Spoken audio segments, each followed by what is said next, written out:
Do you have an underactive thyroid? Are you on levothyroxine? Do you find it hard to lose weight? Do you feel cold all the time when everybody else is wearing t-shirts or bikini tops at this time of the year? I'm Khush and I'm the principal and founder of the new School of Nutritional Medicine. And today I'm going to share a short video on underactive thyroid. So we've had some queries about, please, can you do a video on the thyroid? So one thing I want to share, and it's really important from where I come from, if we focus on the thyroid, on the adrenals, or on any system on its own, we become system-centric, or like with the thyroid, we become gland-centric. That is not the way the body works. When you think, or when I think of the thyroid gland, I think of the adrenals, think of the gut, I think of stomach acid, kidneys, liver health. There's a whole plethora of other systems involved in the thyroid being healthy. So what people will usually do, and it's usually women who are diagnosed with underactive thyroid, first of all, you want to know, is it autoimmune or not?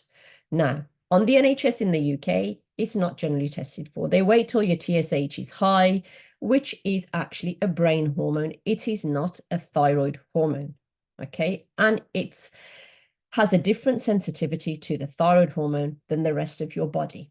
So sometimes you can have within normal range TSH and actually have quite a lot of the thyroid, underactive thyroid symptoms, hair loss, losing the outer third of your eyebrows, tongue might feel heavy, like it's too big for your mouth, or you have these teeth indentations, feeling cold, and yet other people seem to be in t-shirts and they feel wonderfully warm, feeling really hot in the summer and you can't self-regulate, body won't regulate the temperature, inability to sweat, trying to lose weight. You've tried all the diets. Now, when I say diets, I'm not talking about your I really don't want to say the names, but where you don't add in any fat and you're kind of calorie counting and you're running like on the treadmill like a complete lunatic.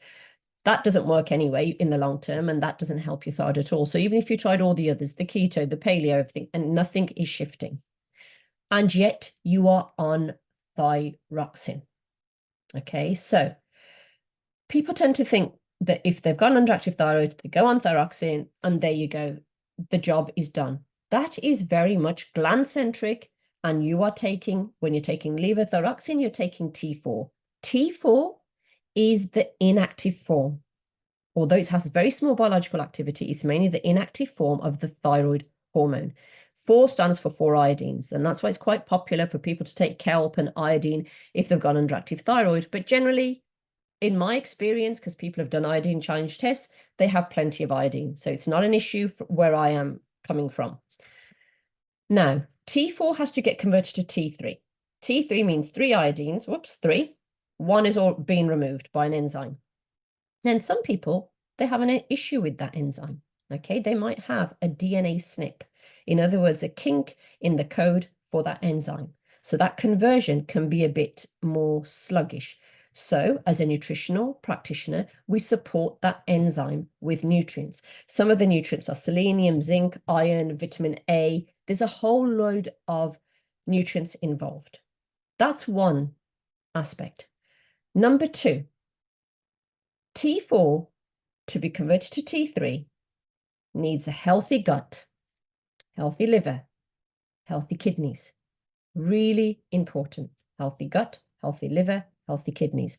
How many people have all 3 healthy before they go on thyroxine or before they're diagnosed with an underactive thyroid?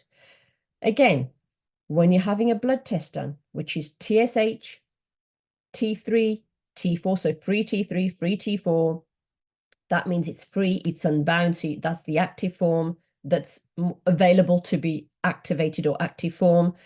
Your antibodies, and then reverse T3. Now, reverse T3 isn't generally tested. Antibodies aren't generally tested on the NHS either, or in general medicine. So you normally either go private or you try to request them. They will look at you like you've got 3 heads if you ask for, can you test my reverse T3? Because they're thinking, what's that to do with anything? Now, when you find out that your TSH is high, which is normally indicative of a sluggish thyroid. And I'm not diagnosing because I'm not your doctor, I'm not your practitioner. That's for you to go to your doctor, to your practitioner to find that out. You want to ask the question, why is my TSH high? So by giving T4, and the TSH comes down within normal range, does not mean all of a sudden all your symptoms disappear and your thyroid is fixed, because it's a multi-system approach. We use a systems biology approach at the New School of Nutritional Medicine. We look at the person as a whole. So if you say, Khush, can you please give me a protocol for underactive thyroid? The answer will be no, we don't have one. I don't have one. Can you give me a protocol for leaky gut? The answer is no, I don't have one. We don't have one. Because somebody has a leaky gut for different reasons. Okay, somebody might have a leaky gut because they've got low stomach acid. Another person might have leaky gut because they've actually got sluggish bowel movements. There's various reasons. Another person might have leaky gut because they're just eating junk food, fried food, colorings, preservatives. There's a whole plethora of reasons for each factor that's involved in the pathology of a underactive thyroid.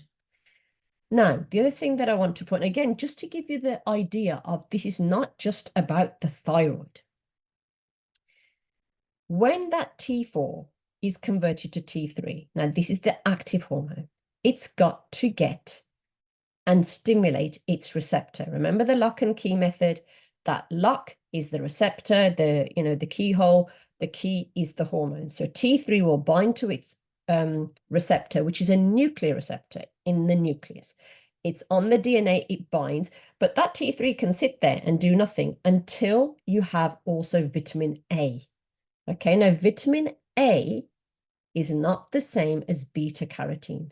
Beta carotene comes from carrots, your red peppers, all those sort of wonderful squashes and things, those sort of vegetables, okay? Beta carotene is available in what you call vegan foods, vegetarian foods. Vitamin A is available in more non-vegan foods. So straight away, you might be thinking, right, and this, I'm not pro-vegan or anti-vegan or pro-meat, anti-meat, none of it. This is up to you, how your body works, what is healthy for you. So if you need more vitamin A, and that might be your reason for your T3 not doing its job, just a simple lack of vitamin A. Where do you get vitamin A from? So these are all going to be your your full fat milk, your cheeses, your butters, your creams, liver, organ meats, okay, which are not vegan friendly. Now, if you eat all those, great, but what's the quality of what you're eating? If you're eating meat, where is your meat from? What is that cattle, that animal being raised on? Is it grains? Is it grass? Does it have, so that meat that you're eating, is it rich in omega-3s? All these questions. So we're going back to the fundamentals, which is food. Food, blood sugar regulation. So the other reason why you might have this, what we call subclinical underactive thyroid, subclinical hypothyroidism, is you may have insulin resistance. Now, insulin resistance is common. It's common amongst the average person. So if you're having sugar and you like your alcohol, you like your bagels, and you're in your 40s and you're a woman, you're more than likely insulin resistance. Now, this isn't fear porn, this is education, this is giving you some insight into how your body works. So we're not just relying on, right, have an underactive thyroid, I'll take thyroxine and everything will be fixed. No, that issue, whether that issue is then insulin resistance, is still carrying on, although you now have got thyroxine in your system. So you want that cell receptor to be able to hear the T3.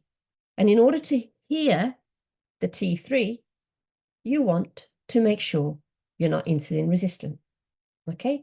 One way of finding out whether you're insulin resistant is actually getting one of those glucose monitors. You don't have to get a continuous glucose monitor. You don't have to get these fancy gadgets or these gadgets that cost so much money.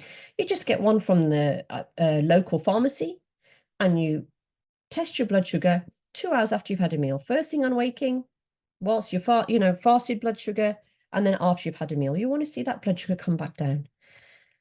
The best test is not HbA1c. HbA1c, hemoglobin that's been trickled, sugar added to it because there's too much sugar in the bloodstream. By the time that's high, and that's what we do look for on the NHS, you have diabetes. Okay.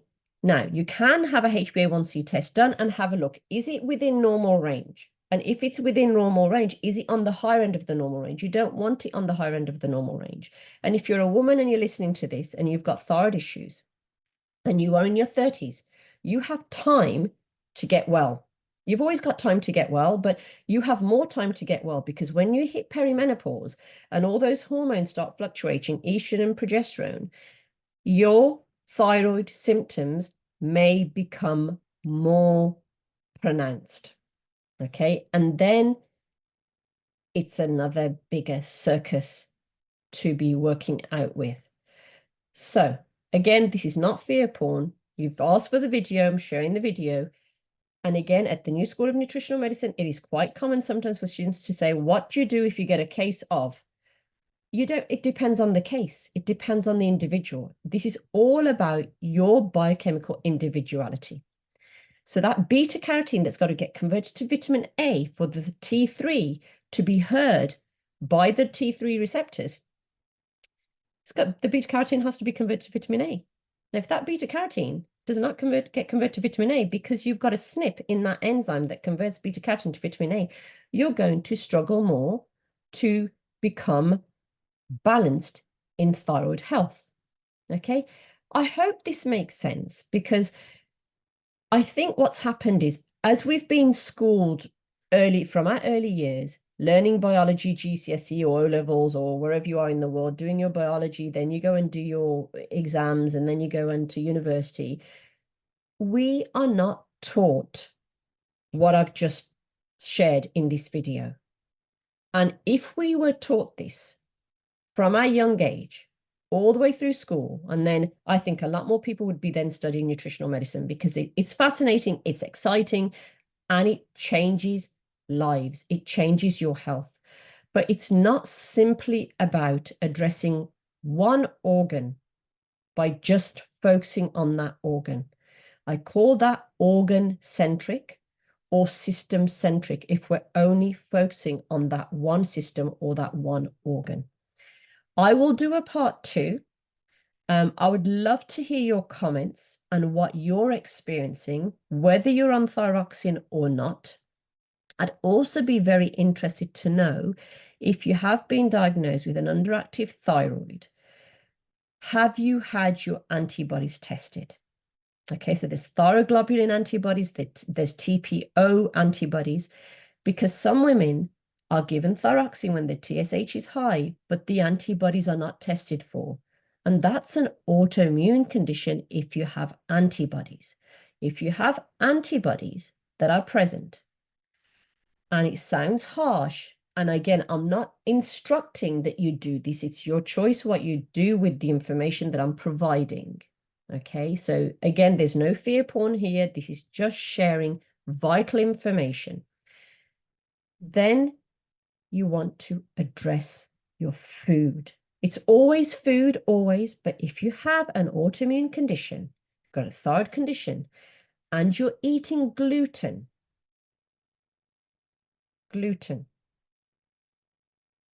it's in everything, in a lot of foods. And I'm not talking about buying gluten-free breads, gluten-free biscuits. You really want to consider removing gluten out of your diet completely.